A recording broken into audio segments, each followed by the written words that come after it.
She had just buried her husband, and already a stranger was proposing to her, right at her husband's grave. I know it's not the right place or the right time. But I figure if we marry, it'll help solve both our problems. But Marty ignored him. She was once a wealthy young lady from the eastern city, but she followed her husband Aaron out west to start a new life. Just 2 days ago, they were still full of excitement, dreaming about their future on this unfamiliar land. Can you see it? Just over there. A cabin with curtains in the windows. But the next day, their lives were torn apart. Aaron unexpectedly passed away while chasing a runaway black horse. When Marty saw her husband brought back, her world collapsed. She hid herself in the wagon, overwhelmed with grief, shock, and helplessness, especially since she was already carrying their child. In the chilling wind of that dark night, she could only hold herself tightly. She had no idea how long she stayed like that. But by the time the sun rose, kind neighbors had already arranged Aaron's funeral. Marty forced herself to get through the funeral, trying to hold back her tears. But after the funeral, she received even worse news. The next wagon back east wouldn't be available until the following spring. Alone and stranded, she couldn't imagine how she would survive the harsh western winter. After everyone left, she was alone by her husband's grave. Unexpectedly, a man named Clark approached her, and he continued speaking. And I ask this, only for my daughter. I'm thinking that she needs a woman's hand in parts of her life. Marty was weighing her options. Marrying him could indeed solve her problems, but she couldn't accept the idea of marrying another man so soon after her husband had just died. Then Clark said, I know it's not the perfect solution, but when the wagon train heads back east in the spring, I'll pay the passage so you can go home. You help me get home? If that's what you want. Marty hesitated. With winter approaching and her baby due in the spring, she knew she needed to find a place to stay quickly if she wanted to survive in the harsh West.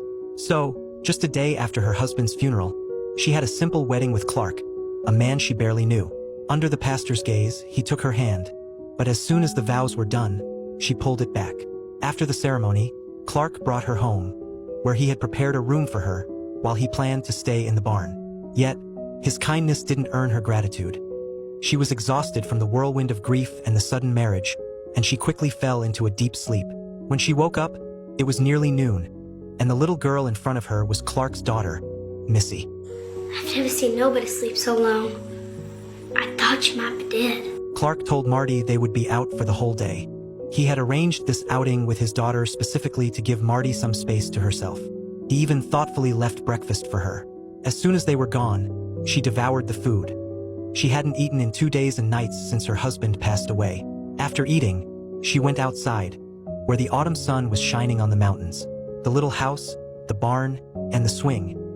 Everything here was exactly the life she and Aaron had once dreamed of. But now, everything had changed, and she finally broke down, crying out loud as she faced the reality of her husband's death for the first time. She cried until night fell, only vaguely aware of when the father and daughter returned. She's sleeping again. Let's go have our supper. Is she all right? No. But she will be. When she woke up again, Marty found that Clark had carefully organized all her books. Looking at her precious collection, she felt a sense of comfort. After 2 days together, she had lowered her guard. Clark was a good man and had no ulterior motives toward her. Yet, she still didn't understand his true intentions for doing this. I'm not sure what you're expecting from me. It was only then that Clark began to share his story. His wife had passed away long ago, leaving him and his daughter, Missy, to rely on each other.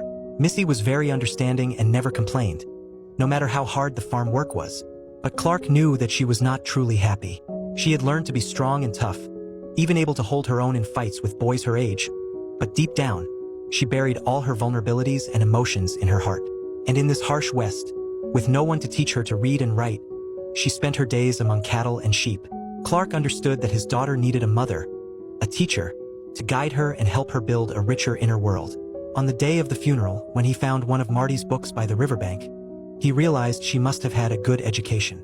That's why he gathered the courage to make his bold request. He believed that even if Marty stayed for just one winter, she could bring a different light to his daughter's life. After hearing this and wanting to repay Clark, Marty decided to try connecting with Missy, but Missy did not want to accept her at all. You may need a place to stay, but I don't need a mother. Paul and me been doing just fine. Missy was filled with resentment toward the stranger who had suddenly entered their lives. To her, Marty was nothing but a pretty face, useless in every other way. She couldn't cook or work, and even if she could read, it didn't matter. There was no need for that in a place like this. Gertie don't care if I know how to spell cow or not. Watching Marty clumsily try to milk the cow while teaching her how to spell, Missy couldn't help but let out a sigh. How do you spell warm? Warm, W-A-R-M. I think you better W-A-R-M your hands. It turned out the cow wasn't cooperating because Marty's hands were too cold. With a resigned sigh, Missy took over the task, not missing the chance to tease Marty while she did. How'd you get to be so old without not knowing how to do nothing? Marty was at a loss for words. To fit in with the family, she worked even harder, but Missy still wouldn't accept her. When Marty wasn't paying attention, Missy tossed a shovel full of manure at her. That was the last straw. Marty had finally had enough, and Missy wasn't backing down either. You're not my mother and I don't have to listen to you. As long as I am here. I don't want you here. I've got news for you! I don't want to be here either. But the fact of the matter is I made a bargain with your father and I intend to keep my end of that bargain even if you do everything short of trying to kill me in the process. Missy finally understood why her father married Marty, but she just couldn't accept that a stranger was standing between her and her memories of her mother. Just then, Clark came home for dinner. So how was your day? Fine. You're fine. Noticing the tension between the two, Clark quickly changed the subject, mentioning the upcoming gathering in town and asking if Missy and Marty wanted to go. Missy's face lit up at the mention of the event, but she certainly didn't want Marty to join her. There's tons of people you won't know. You probably just like staying home better. At first, Marty had no intention of going, but hearing Missy say that changed her mind. I think I will go. Unfortunately, her victory didn't last long. When she got up in the morning, Marty found that Missy was missing. She wasn't in the room or outside, and calling her name got no response. When she finally spotted Missy in the barn's loft, she saw that Missy looked tense. You better get out of here. Why don't you come down so we can get to work? Okay. Just as soon as he leaves. He? Marty then realized that a skunk had snuck into the corner of the barn. Don't underestimate this small creature, about the size of a cat. Its spray is so foul that even lions and wolves steer clear of it. At that moment, fearless Missy had turned into a bundle of nerves. Meanwhile, Marty was completely unaware of the danger. Suddenly, someone even bolder and more clueless than her burst in. Buddy, no! Marty never expected that the skunk smelled 1,000 times worse than what she had read.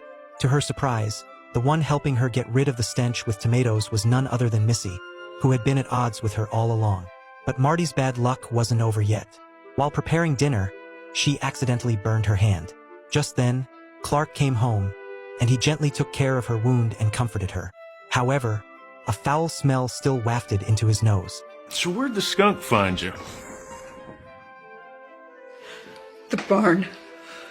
Better get some more tomatoes, Pa. Took almost a whole bushel to get her smelling this good. When Clark learned that Marty had burnt the pancakes too, he didn't scold her. Instead, he smiled and started preparing dinner.